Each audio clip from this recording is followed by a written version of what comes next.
Halo semuanya, perkenalkan nama saya Fiona Ristasinta Agustin Manik, NIM 2248-2012-08, berasal dari kelas 6D Farmasi. Di sini saya akan membahas materi tentang teknologi bahan alam, yaitu ada 3. Yang pertama, pemilihan dan penyiapan bahan. Yang kedua, tahapan pembuatan simplisia. Yang ketiga, ekstraksi bahan alam. Pemilihan dan penyiapan bahan yaitu merupakan tahap awal yang sangat penting dalam menjamin kualitas produk akhir dengan mengamati taksonominya. Tujuan pemilihan bahan yaitu ada 3. Yang pertama, menentukan kualitas senyawa aktif. Yang kedua, menjamin keamanan. Yang ketiga, menyediakan sumber bahan yang berkelanjutan.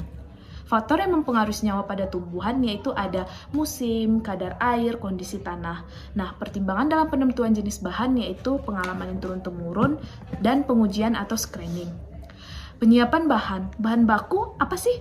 Bahan baku adalah bahan awal yang berasal dari sumber daya alam yang pembuatannya produk alami seperti akar, batang, daun, bunga, dan lain-lain.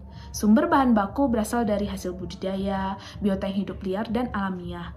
Bahan dapat berupa tanaman segar seperti jus, simplisia seperti maserasi, ekstrak, dan lain-lain. Tahapan memperoleh simplisia itu ada 9. Yang pertama, pemanenan, yaitu pengambilan bagian tanaman untuk memperoleh kandungan senyawa aktif optimalnya.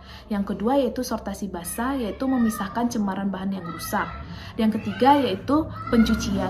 Bahan dicuci bersih dengan air mengalir dan menghilangkan kotoran.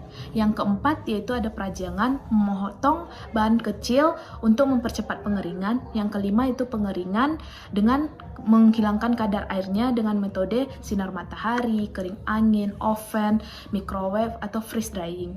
Nah, yang keenam yaitu ada pengecilan ukuran, dipotong menggunakan gunting, pisau, maupun digiling dengan mortar atau blender. Nah, yang ketujuh yaitu sortasi kering, yaitu proses pemilahan untuk memastikan bebas dari cemaran. Yang kedelapan yaitu pemeriksaan mutu dengan identifikasi taksonomi, analisis kimia, fisika, dan mikrobiologi yang akan dapat dilakukan untuk susu pengeringan, kandungan air, kadar abu, kadar serat, cemaran mikroba. Yang kesembilan yaitu ada pengemasan dan penyimpanan. Pengemasan harus dilihat dari jarak tempuh, cara angkut, dan tempat tujuannya, disertakan dengan nama simplisia, asal, waktu panen, nama kolektor, dan kandungan senyawa aktifnya. Penyimpanan itu harus tahan api, konstruksi baja, tahan panas, dan anti rayap untuk mencegah kerusakan. Nah, ekstraksi itu adalah proses pemisahan pengambilan senyawa aktif dari bahan alam menggunakan pelarut tertentu. Tujuannya yaitu memperoleh senyawa bioaktif yang murni dalam bentuk ekstrak kasar. 3 jenis ekstraksi, yang pertama super crystal ekstraksi, solid liquid ekstraksi, liquid ekstraksi. Nah, 3 tahapan proses ekstraksi yaitu pertama, pelarut merusak dinding sel dan jaringan serta masuk ke dalam sel. Yang kedua, pelarut melarutkan senyawa metabolit.